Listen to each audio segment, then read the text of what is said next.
Olá, meu nome é Pablo Vilaça, eu sou crítico de cinema e fundador do site Cinema em Cena, e esse é mais um vídeo da série Cenas em Detalhes. Antes de qualquer coisa, se você ainda não segue o canal, siga o canal, curta, deixe comentário, tudo isso é muito importante pra gente. Assim como é muito importante o apoio que nós estamos recebendo continuamente da Casa do Saber, que é uma plataforma sensacional, eu vou falar mais sobre ela daqui a pouco, mas sem o apoio da Casa do Saber a gente não poderia produzir essa quantidade de vídeos dessa série específica, porque são vídeos difíceis de produzir, exigem pesquisa, rever os filmes, roteirização, a fotografia, edição, enfim. E a gente está conseguindo fazer com uma frequência muito grande graças a esse apoio. E hoje, especificamente, nós vamos falar sobre um filme pelo qual eu tenho uma paixão profunda, que é A Chegada, do Denis Villeneuve. A Chegada é um filme que ele parte de uma discussão, com uma discussão essencialmente de linguagem. A linguagem é algo muito interessante, assim, com a maneira como a linguagem não é simplesmente uma forma de expressão, é algo que vai moldar a nossa compreensão do mundo. Muitas vezes conceitos abstratos, a maneira como a gente pensa, como a gente enxerga o mundo, essa maneira são muitas vezes moldadas pela própria forma como a gente expressa, a gente não percebe isso muito bem. Deixa eu dar um exemplo para ficar mais claro o que eu quero dizer. Por exemplo, nós escrevemos da esquerda para a direita. E isso influencia, por exemplo, a maneira como a gente enxerga, abstratamente falando, a passagem do tempo. É como se o tempo, que é algo, um conceito abstrato, digamos, de um ponto de vista macro, não é uma questão de daqui a 2 horas, é uma questão como um conceito até filosófico. Quando a gente pensa no tempo, a gente vê o passado, o presente e o futuro numa linha que vai, muitas vezes, da esquerda para a direita, como a gente costuma escrever. Tanto que, quando a gente vai falar, por exemplo, de elementos do passado, a gente vai falar do passado, a gente fala, olha, lá atrás eu tive um problema com essa pessoa, lá atrás eu disse isso e aquilo, quando a gente está referindo ao passado. A gente vai falar do futuro, a gente fala, não, lá na frente a gente discute isso. Então, é um conceito, como eu falei, a gente cria uma posição espacial para ancorar conceitos temporais. E isso está associado à nossa maneira, à nossa linguagem. Por exemplo, países que falam, culturas que escrevem verticalmente, o conceito de tempo, essa coisa abstrata de uma posição espacial, é diferente. Quando eles vão falar, por exemplo, do passado, eles não falam lá atrás, eles falam lá em cima. Quando eles vão falar do futuro, eles não falam lá na frente, eles falam lá embaixo. Então, de novo, a linguagem moldando a nossa percepção, muitas vezes uma percepção completamente abstrata do mundo. E o filme parte disso, de uma discussão que é uma discussão de linguagem. Não só o filme, mas a noveleta na qual ele se baseia, que foi escrita por um escritor absolutamente genial chamado Ted Chiang, uma noveleta chamada A História da Sua Vida, e que no cinema ganhou o título de Arrival, no Brasil, A Chegada. E o que nos traz ao fato de que a ficção científica, ela, em teoria, se a gente parasse para pensar, ela teria que ter muita dificuldade para lidar com certas questões, em combinar certas questões, principalmente questões que têm a ver com discussões muito filosóficas, muito sobre conceitos que têm a ver com a natureza da nossa existência, a forma como a gente enxerga o mundo, por exemplo. Porque são questões, muitas vezes, imateriais demais para a ciência, mas que, ao mesmo tempo, elas acabam sendo palpáveis demais para uma fantasia, para pura ficção. E a ficção científica combina essas duas coisas, questões imateriais, ao mesmo tempo com fatos palpáveis, principalmente quando a gente fala da hard sci-fi, a ficção científica, que ela tenta ancorar as suas ideias, as suas histórias em teorias ou pesquisas que são factuais ou mais próximo disso. E muitas vezes a ficção científica ela se mostra muito mais apropriada e muito mais eficiente para discutir questões profundas como essas do que, por exemplo, um drama familiar. Alguns dos melhores filmes sobre a natureza da morte, sobre a efemeridade da vida, sobre a maneira como a gente encara a nossa existência, a finitude da nossa existência, como essa coisa maluca de que todos nós sabemos que nós vamos morrer e mesmo assim e que as pessoas que nós amamos vão morrer e a gente não se freia em criar laços sabendo que isso vai resultar em sofrimento em algum momento, ou nosso ou das outras pessoas. São questões que, por exemplo, filmes como Solaris, a versão soviética, a versão de Steven Soderbergh é ok, mas a versão do Tarkovsky é infinitamente superior. Ou quando a gente fala de Contato, que é outro filme que eu tenho um amor profundo, o próprio 2001 do Kubrick, são filmes que lidam com questões existenciais de uma maneira muito mais eficaz do que muitos dramas. E isso também é o caso desse filme maravilhoso que é A Chegada. Bom, para quem não assistiu o filme, primeiro, quem não assistiu o filme, eu não recomendo que veja esse vídeo. Então, vai assistir ao filme e depois volte. Mas para quem não está lembrando direito, só rapidamente, o filme ele acompanha a personagem da Amy Adams, que é uma linguista chamada Louise Brooks, e ela, quando o filme começa, a gente vê rapidamente o nascimento da filha, o processo de crescimento da filha, até a adolescência quando a filha morre, e a partir daí a gente chega a um momento em que alienígenas chegam à Terra.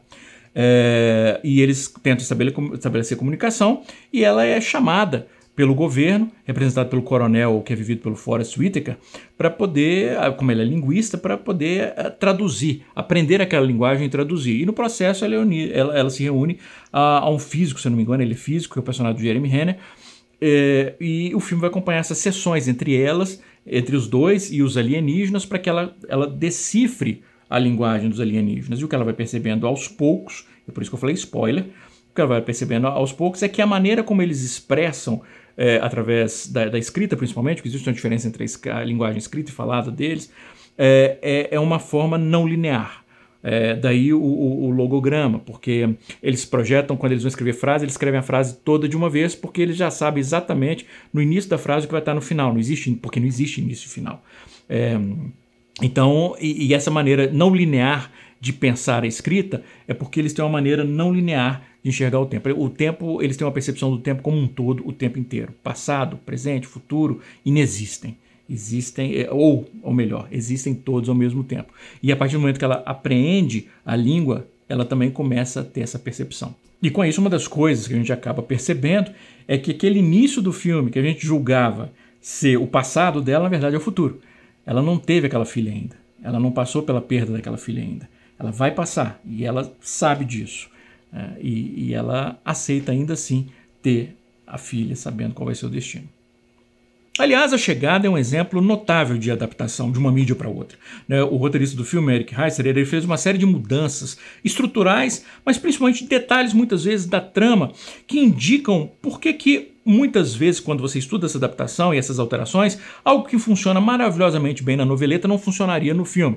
Vamos dar um exemplo. Algumas dessas alterações elas têm a ver com questões que são filosóficas. Diferenças da posição do filme em relação a noveleta do Ted Chiang, como, por exemplo, a causa da morte da filha da protagonista, que na noveleta ela morre em função de um acidente de alpinismo e no filme ela morre de uma doença incurável.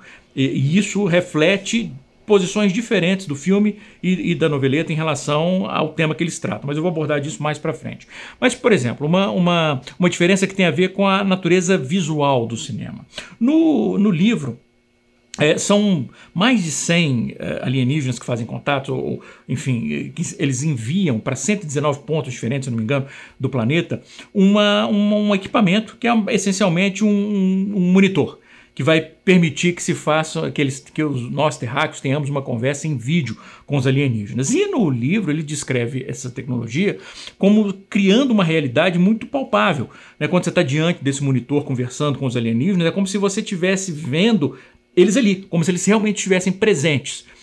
E, em certo momento, algum personagem comenta, o próprio narrador comenta, que é a protagonista, como há uma diferença quando vai conversar, por exemplo, usando telas convencionais, telas da nossa própria tecnologia, e conversando com outras pessoas, e fica muito clara a bidimensionalidade, a artificialidade em comparação como é realista quando eles estão conversando usando a tecnologia alienígena. No filme, se eles adotassem a mesma abordagem, isso não faria o menor sentido, se perderia, porque no final das contas, nós estaríamos vendo tudo através de uma tela bidimensional. Então, por mais que os personagens manifestassem, olha, como é que é impressionante essa tecnologia, como se a gente estivesse no mesmo ambiente, nós estaríamos vendo numa tela bidimensional. Quando eles estivessem conversando com outras pessoas numa tela convencional, para a gente seria basicamente a mesma coisa. Então, em vez de fazer algo, de adaptar algo, de levar algo, exatamente como estava no texto original, que não iria funcionar só para se manter fiel, eles alteram. Em vez dos alienígenas enviarem esses monitores, eles praticamente encostam, eles não chegam a aterrissar, mas eles ficam perto da superfície do planeta e os cientistas eles são levados para dentro da nave e eles têm uma interação frente a frente com os alienígenas. Isso funciona muito melhor até do ponto de vista dramático. Uma outra alteração que pode parecer boba, mas não é o nome que os cientistas dão para os dois alienígenas com os quais eles estão conversando. na noveleta. Um chama Raspberry, o outro chama, eu esqueci qual o nome, mas é um nome que não tem um significado particular. E no filme eles chamam de Abbott e Costello. Por que isso é significativo? E não é só uma brincadeira com uma dupla de comediantes famosa, principalmente na televisão norte-americana. Eles fizeram alguns filmes também, paródias de gênero, principalmente terror, mas não é uma dupla, por exemplo, como o Dean Martin e o Jerry Lewis, que se tornaram mundialmente famosos. O Abbott e Costello acabaram sendo um fenômeno mais norte-americano. Mas eles tinham uma sketch que eles fizeram para televisão. E, se eu não me engano, eles também... Eu tenho 99% de certeza que um dos filmes dele eles também colocaram essa sketch, porque, enfim, é uma marca registrada dos dois, que é uma sketch sobre um erro de comunicação. Quando eles estão conversando, por exemplo, sobre... A essência da sketch sobre beisebol, e um está questionando o outro sobre o nome dos jogadores que jogavam em cada posição. E ele pergunta, quem jogava na primeira? Ele fala, quem jogava na primeira? Quem jogava na primeira? Sim, eu estou perguntando, quem jogava na primeira? Na primeira, quem jogava? Porque o nome do cara era Ken. E aí isso cria uma confusão. E depois eles vão usando outras palavras que vão confundindo. Inclusive o trio Zaz, né, Zucker, Abraham e Zucker, na versão televisiva do Corra que a Polícia Vem Aí, tem um episódio que eles fazem uma adaptação disso quando o personagem do Leslie Nielsen está interrogando uma testemunha de um crime num banco, se eu não me engano. Mas é um sketch que é famoso. E por que esse sketch é relevante? Porque gira justamente em torno de um erro de comunicação básico. Uma bobagem que acaba criando uma dificuldade imensa de duas pessoas se entenderem. E o filme gira em torno disso, de uma tentativa de estabelecer comunicação, mas é uma comunicação que não só é dificultada pelo fato de que nós não conhecemos a língua alienígena, mas também pelo fato de que a percepção semântica muitas vezes é diferente. Como, por exemplo, a diferença entre o conceito de arma e ferramenta, que é algo importante no filme. Então, os nomes serem Abbott e Costello tematicamente ressoam com o filme. Além disso, tem uma questão de adaptação que talvez um momento em que o filme ele tem que adotar um momento mais expositivo, que eu acho que é necessário. Né? Eu lembro que na época do lançamento do filme algumas pessoas reclamaram disso e eu, sinceramente, eu acho que não havia uma solução melhor. Porque há um momento no filme, mais ou menos no meio do filme, em que há uma montagem em que um personagem narra pra gente a evolução da pesquisa dos personagens e o que eles vão descobrindo sobre a linguagem dos alienígenas. Como são conceitos que são conceitos muito teóricos, tanto da linguística em si, mas conceitos também que têm a ver com a descoberta da grafia, da escrita dos alienígenas, que tem uma representação gráfica muito particular, seria muito difícil fazer isso através de uma troca de diálogos. A exposição, nesse caso, explicar para o espectador é algo que é mais eficiente. Então é uma questão estrutural que o roteiro do filme adota e funciona bem. Bom, como eu sempre faço questão de dizer, essa série de vídeos, cenas em detalhes, é apoiada pela Casa do Saber, que é uma plataforma de educação. E o bacana de ser apoiado por uma plataforma de educação como a Casa do Saber, que tem um conteúdo vasto, é que qualquer que seja o tema dos Cenas em Detalhes, você vai encontrar aulas, vai encontrar cursos na plataforma relacionados a ele. Por exemplo, já que esse Cenas em Detalhes é sobre a chegada, eu encontrei 2 cursos na plataforma da Casa do Saber que eu acho que tem muito a ver com o filme e para quem ama a chegada eu acho que vai poder aproveitar bastante esses cursos. É um curso sobre o Nietzsche, Vida, Obra e Legado, que é de uma das maiores especialistas em Nietzsche no Brasil, que é a Scarlett Marton, e que é um curso, enfim, disponível na Casa do Saber. E o outro é sobre linguística, obviamente, que é Linguagem e Pensamento Crítico, uma introdução à linguística, da Vivian Rivestella. Esses 2 cursos, você se matriculando na Casa do Saber, eles estão disponíveis. Você não precisa, eu preciso esse curso específico, aquele curso. Não. Se matriculou, você tem acesso a todo o conteúdo da Casa do Saber e usando os Cenas em Detalhes, o código Cenas em Detalhes, você tem 10% de desconto na matrícula. Eu recomendo muito, muito, muito. É uma plataforma realmente excepcional. Uma outra coisa que o filme inclui ou explora de uma maneira mais aprofundada é a reação, o impacto que a chegada de 12 naves alienígenas à Terra poderia provocar. Porque não seria simplesmente uma questão de embevecimento. Oh, meu Deus, estão fazendo contato, que possibilidade mágica da gente poder conhecer vida. Não. O filme aborda como a irracionalidade típica da humanidade pode representar um problema grave numa situação dessas.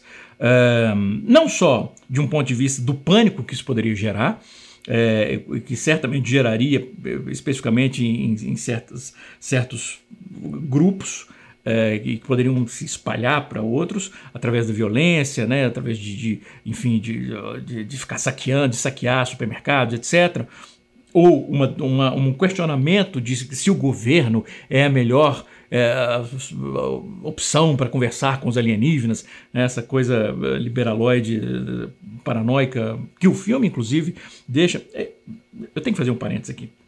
Eu sempre digo que toda arte é política. Né? Esse é um filme que ele não é sobre política. A questão ideológica não é algo central ao filme, é uma questão filosófica existencial sobre a natureza da morte, sobre escolhas, etc. Mas, como eu falei, toda a arte ela é política porque ela tem que ser dentro de um contexto político.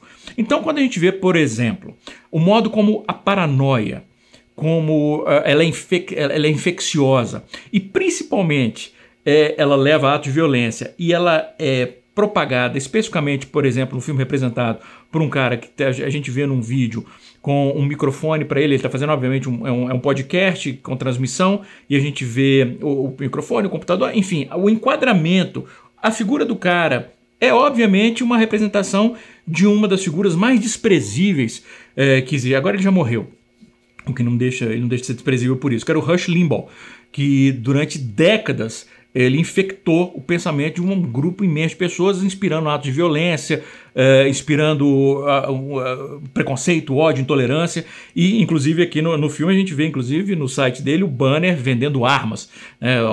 Quer dizer, a gente vê, obviamente, que é um setor, um grupo específico, um modo de pensar específico da sociedade que vai inspirar esses atos de violência e infectar outras pessoas com essa paranoia. Isso é uma questão política, mas que é periférica ao filme, mas está lá, é presente. Ou, ao mesmo tempo, como isso poderia gerar, por exemplo, uma corrida de pessoas fascinadas para verem de perto.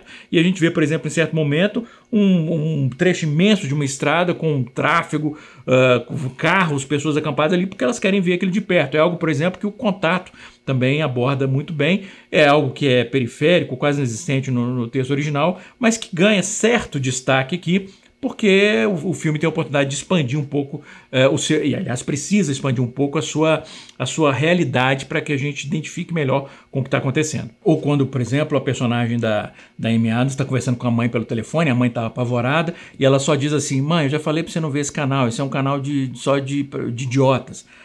Não é preciso muito esforço para imaginar de qual canal ela está falando. Enfim.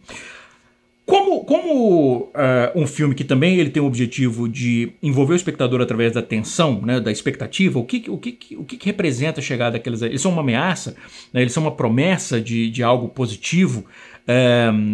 São questões de gênero específicas que o Denis Villeneuve lida muito bem.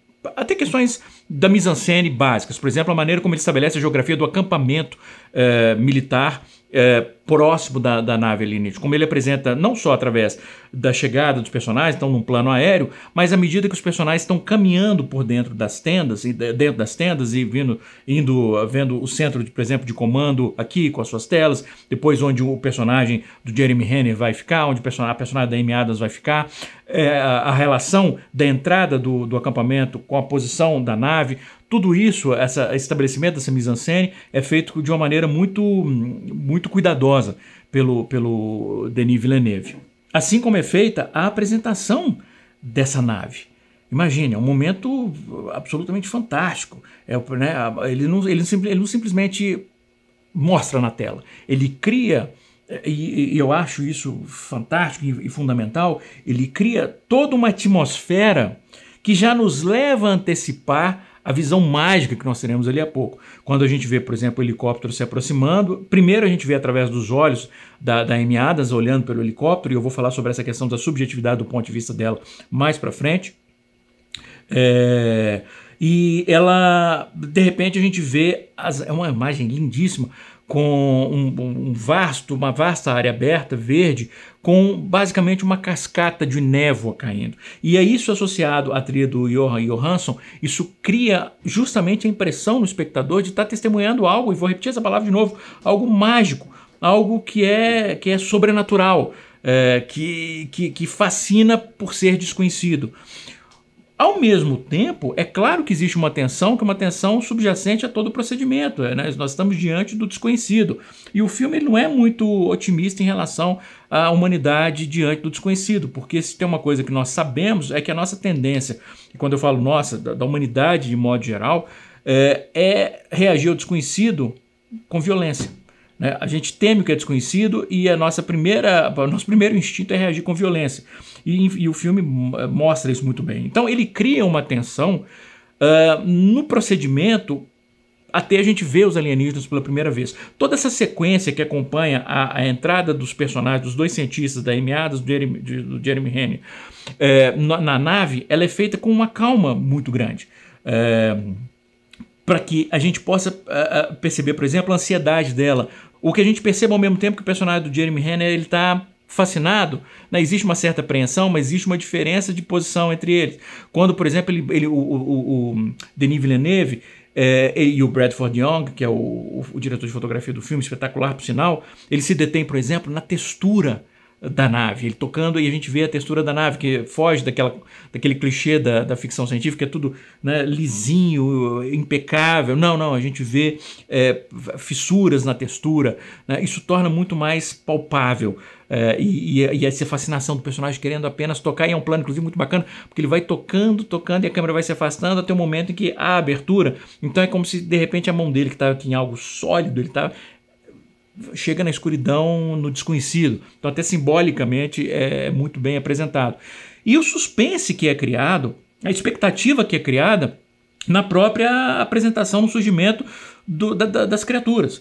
Né? Através, por exemplo, de quando eles colocam um canário, por exemplo, no chão, né? Para ver se o seu ambiente vai começar a ficar tóxico, seja por qualquer substância alienígena ou porque o oxigênio está ficando impuro, né? Está sendo gasto ali naquele ambiente, o canário vai avisar, né? O famoso canário na mina, ele vai morrer e a gente vai saber, não, tem que sair daqui correndo.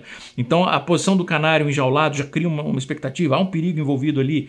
Né? E a névoa que cobre todo o outro espaço além da tela e ele surgindo do meio da névoa. Então isso tudo ajuda a colocar o espectador numa posição de tensão, que é fundamental para que o filme funcione. Uma outra coisa que o Denis Villeneuve faz, que até certo ponto é uma questão puramente cinematográfica, né? Uma referência a outros filmes, mas também acaba tematicamente funcionando, quando ele faz, por exemplo, referência a 2001, que eu já citei no começo do vídeo. Através, por exemplo, do corredor circular asséptico que a gente vê a personagem da Amy Adams percorrendo em certo momento, ou quando eles citam, por exemplo, Hokkaido, que é uma ilha que tem um papel fundamental na adaptação do Contato. Aliás, o Contato, se eu não me engano, tem um outro momento que o Jeremy Renner ele vai ler uma história para a filha e ele fala, nós vamos falar sobre Star Stuff, que é um termo do Carl Sagan, cunhado pelo Carl Sagan. Então outra referência acaba sendo outra referência ao Contato. Ou a gente pode até dizer que tem também uma referência, uma autorreferência, né, do Denis Villeneuve, na cena em que ela tem um pesadelo e ela vê a criatura alienígena na tenda dela, que é filmada, enquadrada de uma maneira idêntica ao plano final, a cena final do Homem Duplicado, que o Villeneuve tinha dirigido pouco antes. Eu não vou falar o que acontece no plano final do Homem Duplicado, porque esse não é um vídeo sobre aquele filme que eu também adoro, então não vou dar spoiler, mas obviamente é uma similaridade ali, é uma auto-inspiração ali. De um ponto de vista estrutural, é um roteiro muito elegante também do Eric Heisserer. Por exemplo, quando logo que a Amy Adams conhece o personagem do Jeremy Renner, por exemplo, eles estão no helicóptero e o personagem dele cita para ela um texto que ela escreveu. Language is the foundation of civilization. It is the glue that holds the people together. It is the first weapon drawn in a conflict. Está no começo do filme, a gente não sabe direito o que a gente vai lidar, o que vai acontecer, mas é exatamente a essência do filme, né? A apresentação da linguagem como uma arma. Ou, por exemplo, voltando a falar do Abbott e Costello, olha que bacana, como é sutil, mas é algo que reflete o poder da linguagem e a maneira como a linguagem nos leva a ter um pensamento abstrato que vai além do que as palavras estão comunicando, que é muito fascinante. Quando, por exemplo, o Jeremy Renner, eles estão bolando, qual vai ser o nome deles? Ele fala, Abbott e Costello. Ok. Imediatamente, o espectador já presume. O que está à nossa esquerda é o Abbott, o que está à nossa direita é o Costello. E assim ficam. Por quê? Porque o primeiro nome está à esquerda, o segundo nome está à direita. De novo, fluxo, né, da esquerda para a direita. Ele não precisa dizer, eles não apontam, esse é o Abbott, esse é o Costello. Mas a gente já batiza cada um simplesmente pela posição na tela e pela ordem que os nomes são ditos. Eu acho isso também é uma forma de ilustrar os conceitos do filme, que é muito bacana. Ou mais tarde, quando a personagem da Amy Adams ela está experimentando umas sensações que são sensações estranhas a ela, e ela diz para um outro personagem: eu não consigo explicar o que está acontecendo. Mas na verdade ela fala I can't, né? O verbo I can't, aí vem. Eu não posso explicar o que está acontecendo. Eu não consigo explicar o que está acontecendo. E isso vai direto na ambiguidade do filme. Porque a nossa percepção, até aquele momento e um pouco mais para frente, é que o que ela está experimentando é uma sensação de luto horrível. Então, se ela diz, eu não posso explicar o que está acontecendo, o que eu estou sentindo, é uma coisa. Eu não posso explicar porque é algo que é muito particular dela. Se ela diz, eu não consigo explicar, é outra questão. É porque é uma experiência tão alienígena, tão estranha, que ela não tem palavras para descrever o que ela está sentindo. Então, mais uma vez, é uma frase que ela diz, mas que contém o centro temático do filme. E muitos dos momentos mais instigantes intelectualmente do filme partem justamente dessa visão filosófica da linguagem. Quando ela, por exemplo, comenta, olha, se os chineses estiverem usando mahjong, né, estiverem usando um jogo para poder ensinar e aprender, ensinar a nossa língua a aprender a deles, isso é um problema. Por quê? Porque eles estão usando como base um jogo, uma lógica de confronto em que há um vencedor e há um perdedor. Não há colaboração, há um choque. E essa é uma forma que vai moldar de maneira diferente como eles estão percebendo a língua um do outro. Esse tipo de abstração que é tão bonita na ficção, que não é simplesmente você criar um conceito, é você criar um conceito e explorá-lo até o seu limite. É muito fácil dizer, olha, nós vamos conhecer uma língua, uma civilização alienígena, e a base da nossa história é nós temos que encontrar alguma forma de aprender a comunicar com eles. Como é que nós vamos fazer isso? Vamos fazer um filme sobre isso. Sim, mas vamos além. Quais são as formas diferentes de você aprender a língua do outro? E essas maneiras diferentes, elas influenciam a lógica do relacionamento que se estabelece. Porque, de novo, quando a gente vê certos personagens no filme, por exemplo, o personagem que é o representante da CIA, que é o personagem do Michael Stuhlbarg, ele tem uma visão que é uma visão que ele já tende a levar tudo para o pessimismo. Quando eles estão falando, por exemplo, da atmosfera, a atmosfera eles bombeiam oxigênio porque ela não é respirável, então eles bombeiam oxigênio, é por isso que de tempos em tempos a gente tem que sair para eles poderem renovar o oxigênio. Em vez de ele entender aquilo como sendo, olha que bacana, eles estão preservando a nossa vida, eles estão preocupados com o nosso bem-estar. A reação imediata dele quer dizer que eles podem nos sufocar se eles quiserem? A visão de mundo, ela é manifestada. Aí eu contar, a visão de mundo, ela é expressa muito claramente pela linguagem dos personagens, pela maneira como eles como eles se expressam. Eu acho isso também muito bonito, né? Quando a gente percebe muito sobre os personagens, não só através da composição de um ator, ou através da luz, ou através da música que acompanha, ou através da trama em si, mas através da maneira como eles pensam.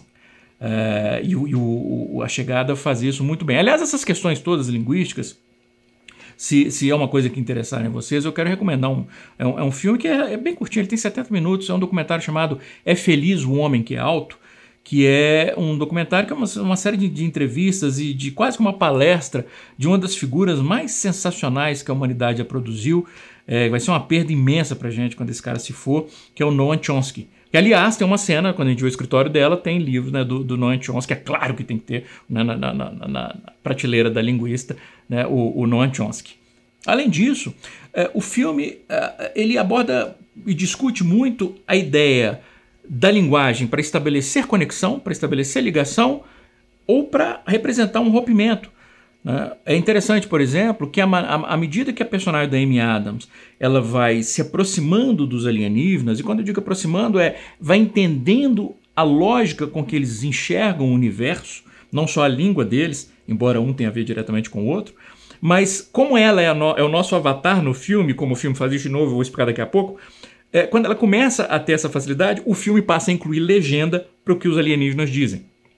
Então, ele ancora a nossa percepção, a nossa capacidade de compreender aquela linguagem à capacidade da personagem da Amy Adams. E claro, quando eles começam a estabelecer ligações, quando ela obtém a primeira reação deles, por exemplo, a reação de alegria dela e do personagem do Jeremy Renner é uma coisa muito bonita, porque é uma alegria, é um júbilo, é uma comemoração pela capacidade de comunicação estabelecida, que vai totalmente na contramão de uma outra imagem muito ilustrativa do filme, que é quando, depois de um período, aí sim, com certo otimismo, de cooperação internacional, em que as várias nações que receberam a visita dessas naves, elas se comprometem a compartilhar tudo que elas descobrirem, e isso é ilustrado através, né, lá na tenda, no acampamento dos militares, em que tem um lugar específico em que a gente vê um monitor dividido com os nomes dos países e os representantes aparecendo ali, e de repente essas telas começam a aparecer só desconectado, desconectado, desconectado. Essa desconexão,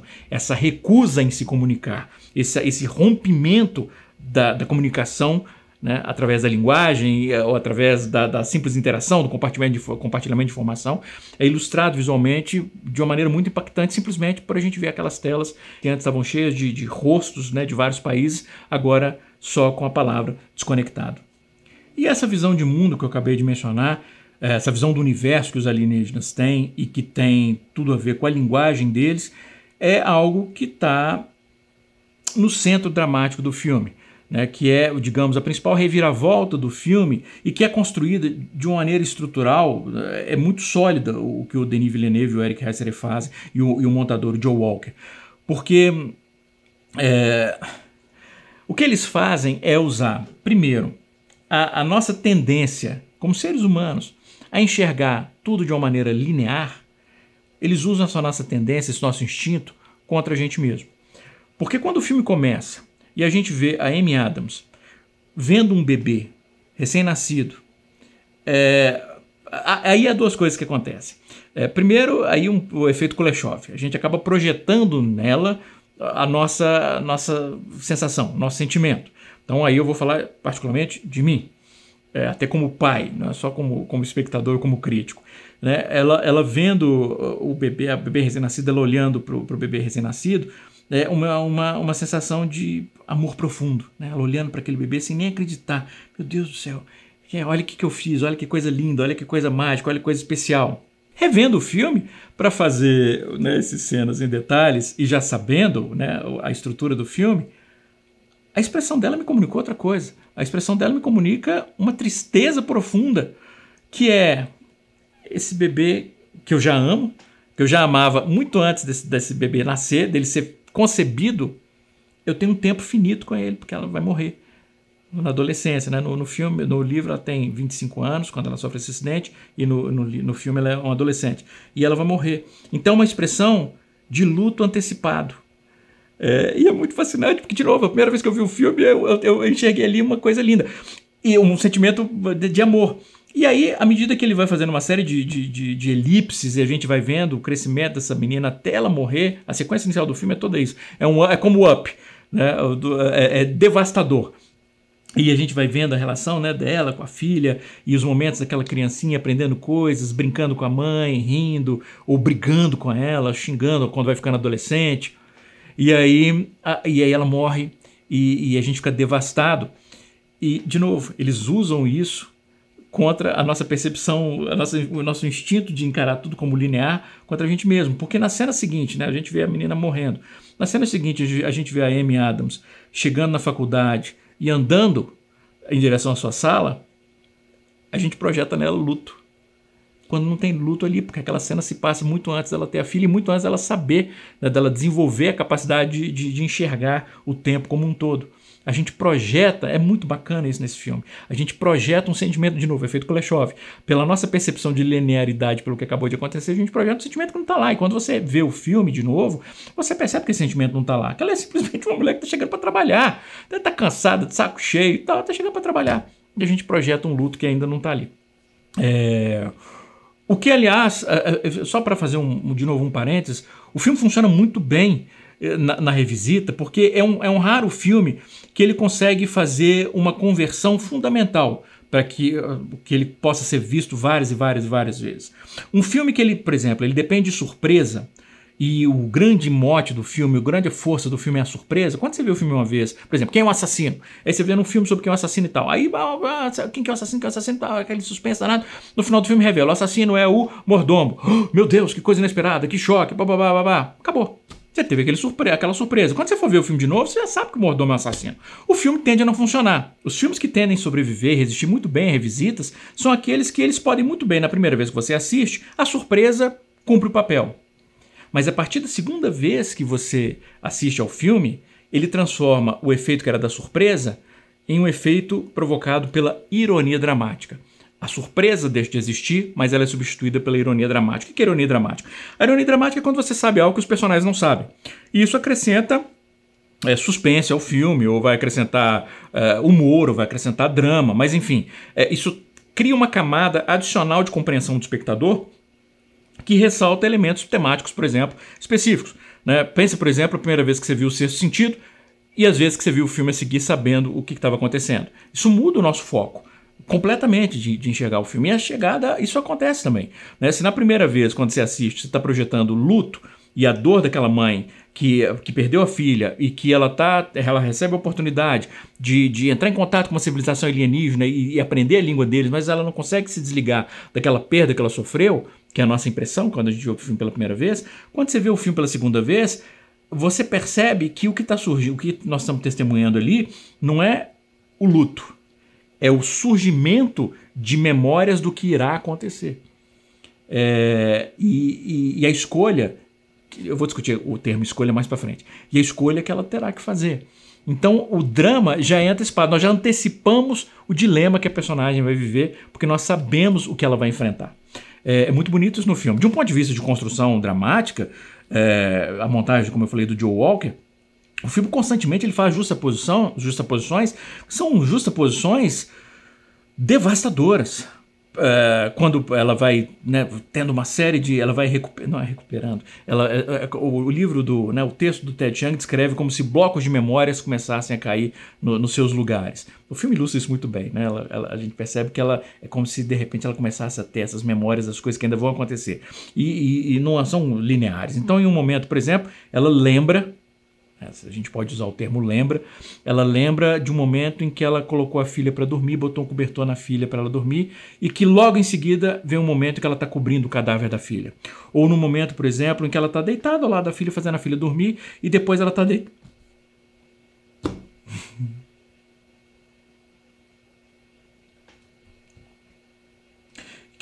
deitada do lado do corpo da filha. E isso ressalta a perda que a personagem sofre de uma maneira muito profunda. Né?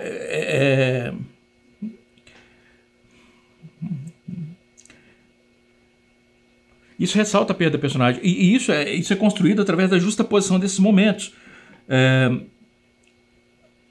Isso, tematicamente, é muito importante a ver com o filme, pelo que eu falei no começo. Quando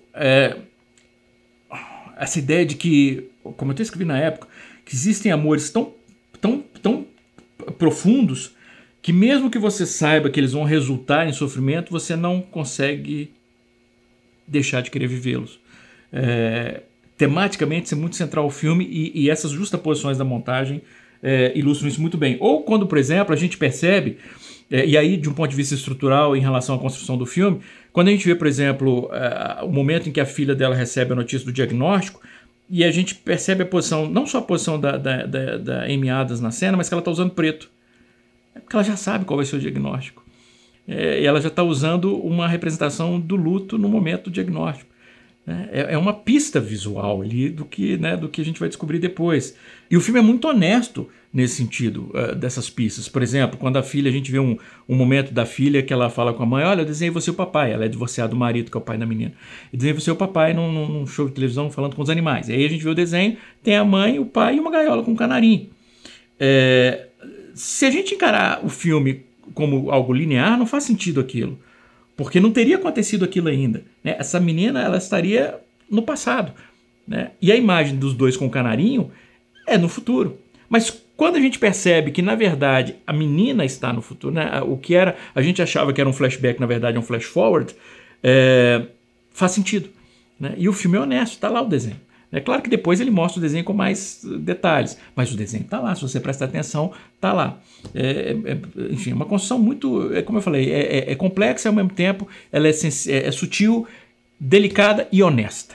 E uma outra coisa que o filme faz em termos estruturais, que é muito importante e do ponto de vista de abordagem narrativa, é que ele nos ancora a protagonista.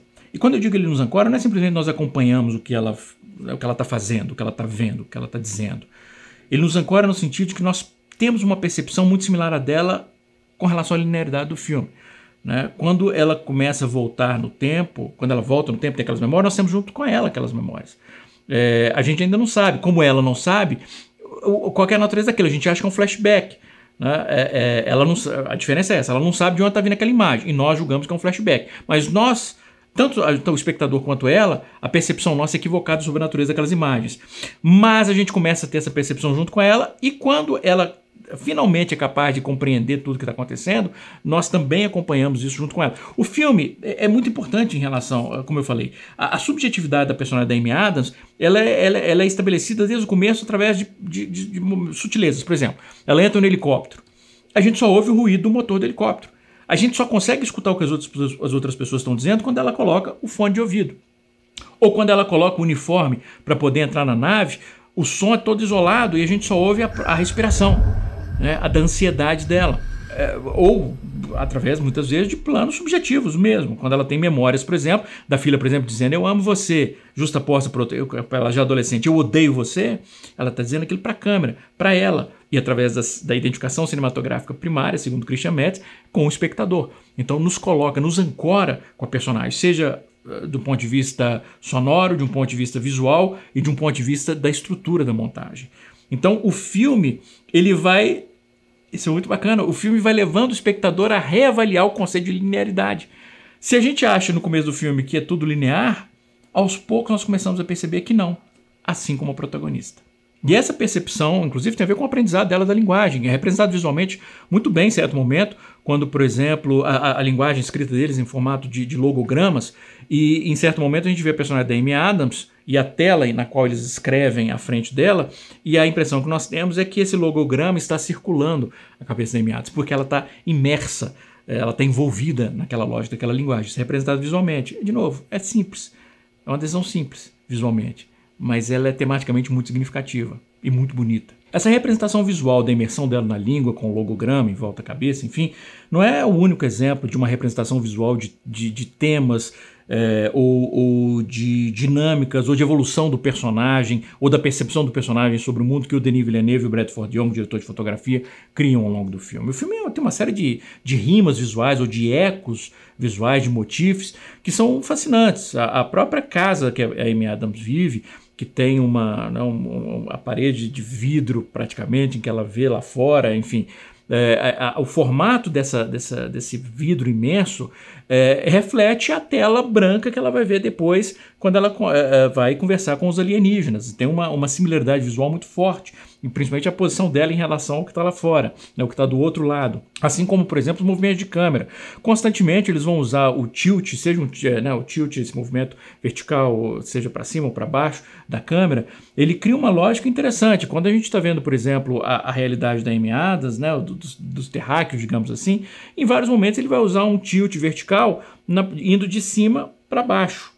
Quando a gente está na nave alienígena, ele faz um tilt vertical de baixo para cima. Então isso ilustra visualmente a contraposição das duas formas de enxergar o mundo. E ele cria um clima melancólico, um clima de tristeza, que é fundamental à narrativa, através de uma fotografia, com uma fotografia mais dessaturada, com tons mais frios, mas através também da direção de atores, com o tom de voz dos atores, a própria expressão da personagem, que exibe um estoicismo muito grande, principalmente quando a gente pensa, né, a gente ainda acredita que houve essa perda, ela segue, né, adiante, mesmo com esse sofrimento, enfim. Isso é ressaltado também pela trilha, né, a trilha maravilhosa do Jóhann Johansson, que é uma trilha não só melancólica, mas é muito inteligente, porque muitas vezes ela incorpora na própria música ruídos muito similares, sons muito similares à linguagem dos alienígenas. Sendo que o início e o final do filme vai utilizar não a trilha do Jóhann Johansson, mas vai usar On the Nature of Daylight, que é uma música, é uma peça do Max Richter, que é lindíssimo, o Scorsese inclusive usou na Ilha do Medo, e que o fato inclusive de ser tão importante no filme, se eu não me engano, acabou desclassificando Johan Johansson a concorrer ao Oscar de trilha sonora. Mas enfim, o que nos traz a esse confronto, digamos assim, essa discordância talvez filosófica entre livro e filme, com relação ao que a percepção completa do tempo, passado, presente e futuro, leva a personagem da Amy Adams, a maneira como essa percepção leva ela a agir e reagir. No livro, fica muito claro que o fato dela ser capaz de saber o que aconteceu e o que vai acontecer não altera nada. Ela sabe o que vai acontecer, mas ela vai fazer aquilo. Ela não tem liberdade de escolha. E a ideia é que ela viva a vida performando algo que ela sabe que vai acontecer. Tem um momento no livro que é muito bonito, em que a filha fala assim, mamãe, lê pra mim a história, lê esse livro e tal. Ela fala assim, eu já li esse livro pra você 1 milhão de vezes, você já sabe o que acontece. Eu falo, sim, mas eu quero que você leia. Quer dizer, a história só acontece quando ela é lida. Então, mesmo que ela saiba tudo que vai acontecer, ela precisa performar aquilo. Ela precisa executar aquilo, como se fosse uma peça. E aí, até de uma questão filosófica, você pode remeter ao conceito do eterno retorno do Nietzsche, e dessa circularidade, sempre você está de viver a mesma coisa, sem alteração nenhuma, e que inclui um outro conceito que é o do amor fati. O amor fati é isso, você sentir prazer, sentir amor, sentir satisfação por estar vivendo aquilo que você já sabe que vai acontecer, e enfim. Mas isso é no livro. Porque no filme fica meio implícito que ela tem uma escolha. E a escolha dela acaba sendo, mesmo sabendo o que ela vai passar, que essa filha, que ela vai morrer jovem, que ela vai perder a filha, ela escolhe ter a filha. É uma escolha muito linda. Como eu falei mais cedo, é um amor tão grande que, mesmo sabendo que vai provocar sofrimento, ela insiste em tê-lo. Aliás, os próprios alienígenas, porque se a gente parar para pensar, eles sabem desde o começo o que vai acontecer. Então, no momento, por exemplo, que é um atentado, se você percebe, na cena anterior ao atentado, o Abbott, que vai morrer, ele chega atrasado pela primeira vez. Eles sempre chegam juntos para as sessões. O Abbott chega um pouco atrasado. Por quê? Ele sabe que ele vai morrer, então talvez ele esteja, eu não sei. Aí a gente pode projetar ali o que a gente quiser. Está resolvendo as últimas pendências, ou ele é uma hesitação, mas ele sabe que ele tem que passar por aquilo, ou ele escolhe passar por aquilo dentro da lógica do filme, mas ele chega um pouco atrasado. E um pouco antes da bomba explodir, o Costello sai. Então já fica claro, eles sabem o que vai acontecer. O Abbott, ele sabe que ele vai morrer, e ele... Inclusive, é muito bonito isso, porque quando eles contam para ela que ele morreu, eles não contam que ele morreu. A expressão que eles usam, se não me engano, ele está em processo de morte. E é uma maneira muito bonita de pensar. E triste também. Porque, a rigor, a gente entra num processo de morte no momento que a gente nasce. A vida inteira é um processo de morte. Nosso e de quem a gente ama. E mesmo assim, sabendo como vai ser o final, faz parte... É uma coisa que nós não conseguimos desvencilhar. A necessidade de formar laços. Mesmo sabendo que esses laços, eles podem ter os seus momentos lindos, mas eles vão acabar todos da mesma forma. Vão acabar em sofrimento, mas os momentos lindos, eles permanecem. E escolhê-los é algo que revela muito sobre a natureza humana. E, enfim, é uma coisa que o filme... É um conceito, é uma ideia, é um princípio que a chegada ilustra muito bem. Mas eu não vou ficar repetindo isso, porque eu já disse isso tudo lá em cima. Um grande abraço, bons filmes.